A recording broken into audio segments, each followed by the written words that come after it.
Bueno, en esta ocasión vamos a explicar el funcionamiento de un termómetro digital basado en sensor de temperatura PT100.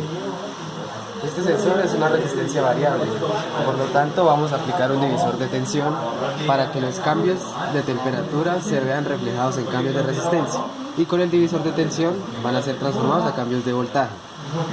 También tenemos otro divisor de tensión donde tenemos un voltaje de referencia de 2.5 voltios que va a ser pasado a un restador, debido a que según la ecuación característica de la PT100, en el mínimo rango de temperatura que vamos a trabajar, que es de 5 grados, la resistencia va a ser de 100, así que va a ser una resta mediante este circuito. Después va a pasar a un circuito amplificador. Como el máximo rango de temperatura que tenemos es de 70 grados y la diferencia de voltajes entre 2.5 y 2.7 voltios que va a haber en esa temperatura va a ser muy pequeña, por tanto vamos a utilizar un amplificador para que tenga un buen rango y pueda llegar al conversor análogo digital, que es de 16 bits y que va a pasar a una FPGA, donde va a tener el debido procesamiento para su posterior visualización. Bueno, a continuación podemos observar el diagrama de bloques del desarrollo de nuestra descripción en VHL, comenzando por la entrada un clock de 50 MHz y pasando por un divisor de frecuencia a 200 kHz. Después de este se pasa a una máquina de estados tipo Moore, en la cual se hace el procesamiento para que el dato sea debidamente leído.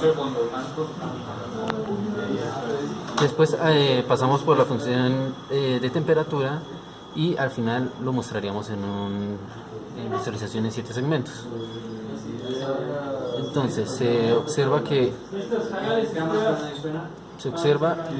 al principio entra un reloj de 50 MHz dado por la FPGA y pasaría por un divisor de frecuencia a 2 kHz. Después pasaríamos a la máquina de estados, el cual entra la frecuencia de 200 kHz, y los cuales nos salieron 8 estados, los cuales a su salida el bit menos significativo nos va a mostrar la validez del dato, o sea que ya se puede leer el dato en el ADC, y el segundo va a ser la LRC, que nos va a dar los tiempos que van a entrar los tiempos de reloj que van a entrar al ADC. Bueno, cuando la máquina de estados indica en sus salidas un 1-1, esto quiere decir que se encuentra un dato válido que el ADC está entregando un dato válido.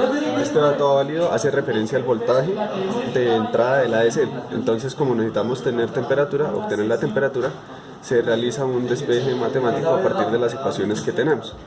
Primeramente se despeja el voltaje que entra del ADC, teniendo en cuenta el dato n, y este dato n se convirtió previamente a entero.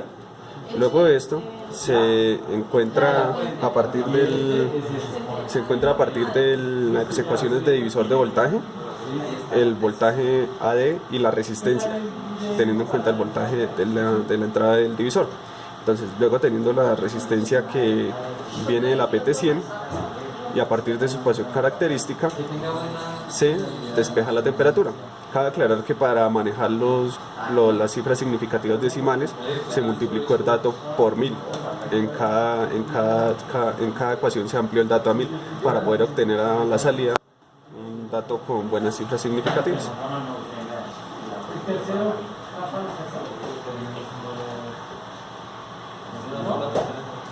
Bueno, después de eso,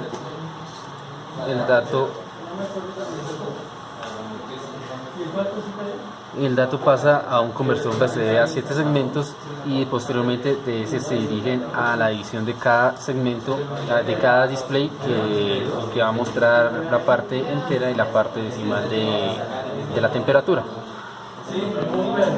Entonces, ya a partir del funcionamiento observamos que la temperatura se encuentra a 23 grados y en el circuito se encuentra a 26 grados.